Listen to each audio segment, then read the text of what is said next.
বৈশ্বিক উষ্ণতার করাল থাবা থেকে আমাদের এই প্রিয় পৃথিবীকে বাঁচাতে বিশ্বজুড়ে নবায়নযোগ্য শক্তির অন্যতম জনপ্রিয় বিকল্প শক্তি হয়ে উঠছে সোলার পাওয়ার বা সৌরবিদ্যুৎ।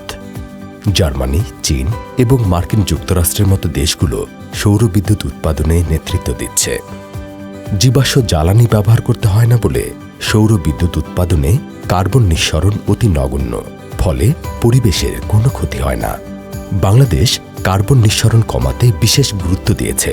2041 সালের মধ্যে 40% ক্লিন এনার্জি থেকে বিদ্যুৎ উৎপাদনের লক্ষ্যমাত্রা নির্ধারণ করা হয়েছে। 2030 সালে সোলার থেকে 4000 মেগাওয়াট বিদ্যুৎ উৎপাদন করা হবে। বিশ্বের নানা দেশের মতো বাংলাদেশেও বিভিন্ন কারখানায় স্থাপন করা হচ্ছে রুফটপ সোলার সিস্টেম। সোলার সিস্টেমের মাধ্যমে সূর্যালোককে বিদ্যুতে রূপান্তর করা হয়।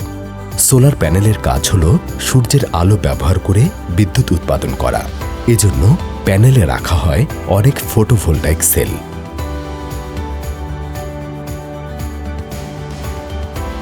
ফটোভোল্টাইক মডিউল ফটোভোল্টাইক সেল দ্বারা গঠিত সোলার প্যানেলের মূল অংশ এটি, যা সূর্যের আলোকে ডাইরেক্ট কারেন্ট বা ডিসিতে রূপান্তর করে। মাউন্টিং সিস্টেম এর মাধ্যমে প্যানেলসমূহ ছাদে এমনভাবে স্থাপন করা হয় যেন সর্বাধিক সূর্যালোক গ্রহণ করতে পারে এবং ঝড় বৃষ্টি দমকা হওয়া থেকে প্যানেলকে রক্ষা করতে পারে। মনিটরিং সিস্টেম সৌর প্যানেলের কার্যকারিতা তদারকি করে এবং বিদ্যুৎ উৎপাদনের তথ্য সরবরাহ করে।